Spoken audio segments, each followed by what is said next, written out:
नमस्कार मित्रांनो, माझं नाव निशा आहे आणि मी बीडची राहणारी आहे। हे त्यावेळीच बोलणं आहे जेव्हा माझं वय 26 वर्ष होतं।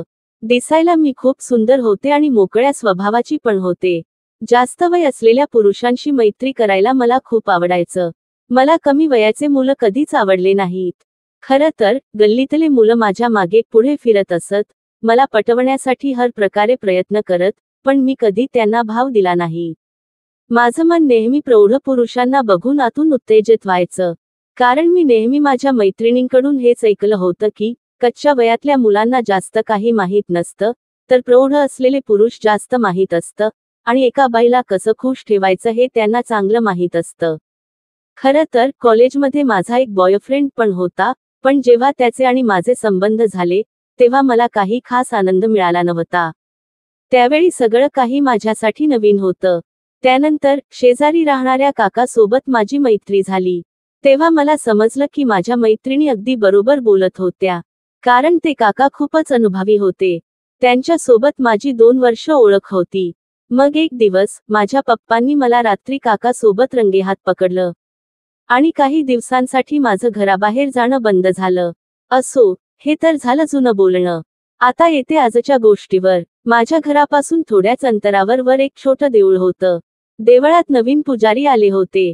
ते स्वतःला बालब्रह्मचारी म्हणायचे। त्यांचं वय अंदाजे 55 वर्ष होतं।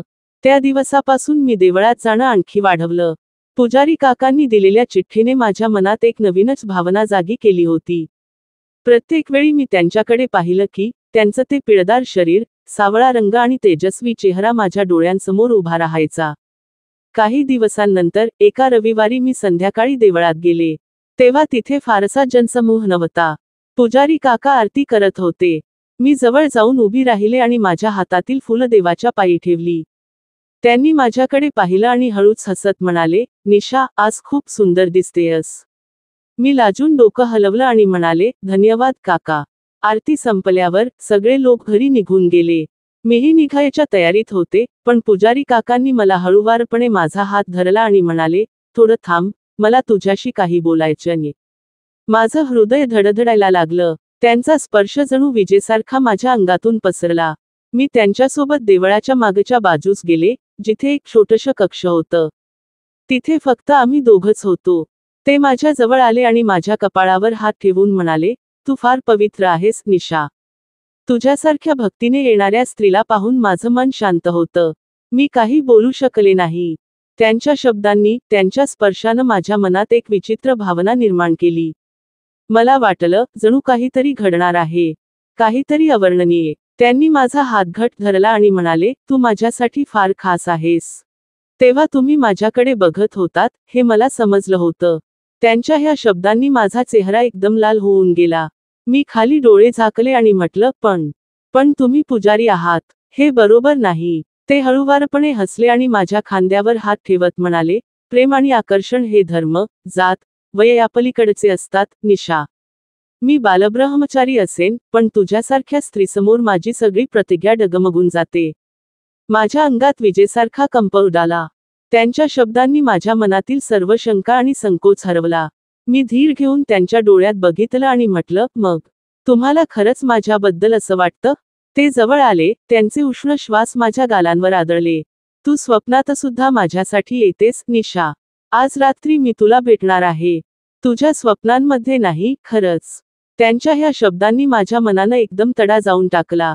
मी काही बोलू नये असं त्यांनी हळूच माझे ओठ दाबले आणि मग पुजारीजीचे हे शब्द ऐकून माझ्या मनात एक विचित्र भावना निर्माण झाली। त्यांच्या डोळ्यातील एकाकीपण आणि तहान मला स्पष्टपणे दिसत होती। मी हळूवारपणे त्यांच्याजवळ सरकले आणि म्हटले, मग तुम्हाला इथे एकटेपणा वाटतो का? ते माझ्याकडे बघून मंद हसले, हो निशा।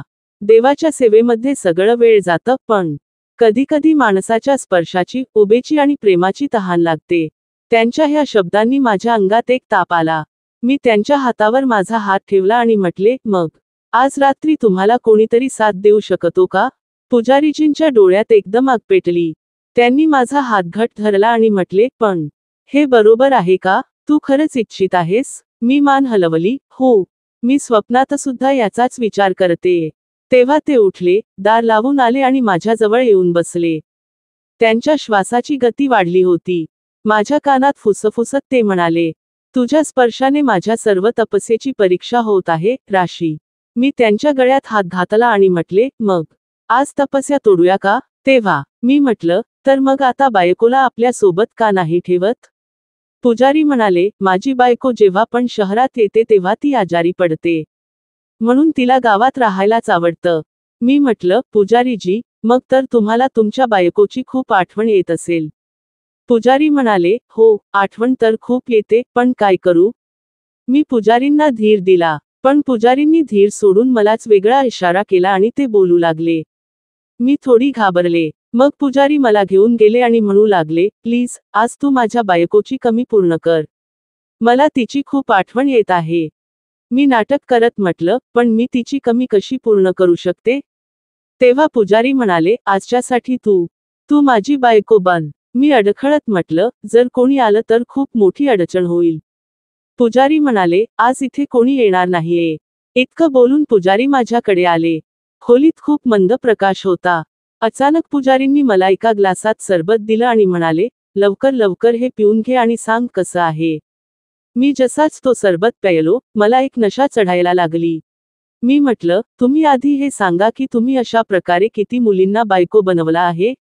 पुजारी म्हणाले, अरे निशा, तू दुसरी आहेस. याच्या आधी एका 30 ते 35 वर्षांच्या बाईसोबत गप्पा मारल्या होत्या. ती विधवा होती. मी म्हटलं, ओय पुजारी, पण मी तर कुमारी आहे ना? मी नाटक करत म्हटलं. इतकं बोलून मी थोडे नखरे दाखवू लागले. पण हळूहळू माझे विचार पण बदलू लागले होते. आणि कधी मी स्वतःला त्यांना सोपवलं, मला कळलंच नाही. जेव्हा शुद्ध आली, तेव्हा खूप उशीर झाला होता. मी थोडी घाबरले होते. पुजारी मला सॉरी म्हणू लागले. मी पण देखावा करून राग दाखवू लागले. मी खोडकर अंदाजात म्हटलं, पुजारी, तुम्ही तर मला 4-5 दिवसांसाठी आजारीच पाडून टाकलं. आता तर मला चालता फिरता पण येणार नाही. जसंच मी घरी जायला उठले, पुजारींनी मला थोडा वेळ आणखी थांबायला सांगितलं. काहीही न बोलता, मी थोडा वेळ आणखी बसले आणि खोटा राग दाखवत राहिले. ते म्हणाले, तू मला खूप आवडतेस. माझ्या वाढदिवसाच्या सुमारास ही घटना घडली. पुजारी म्हणाले, रोज माझ्याकडे येत जा, याने माझं पण मन रमून जाईल. आणि मी तुझी रोज पूजा करत जाईल. मी होकारार्थी मान हलवली, आणि त्यानंतर मी माझ्या घरी आले. हा सिलसिला सुमारे 8 महिने चालला. त्यानंतर माझं लग्न झालं आणि मी माझ्या सासरी गेले. मग पुजारीशी माझी भेट कधीच झाली नाही, कारण माझ्या लग्नानंतर पुजारी पण तिथून आपल्या बायकोकडे गावी निघून गेले होते. तर मित्रांनो, ही होती आजची कथा.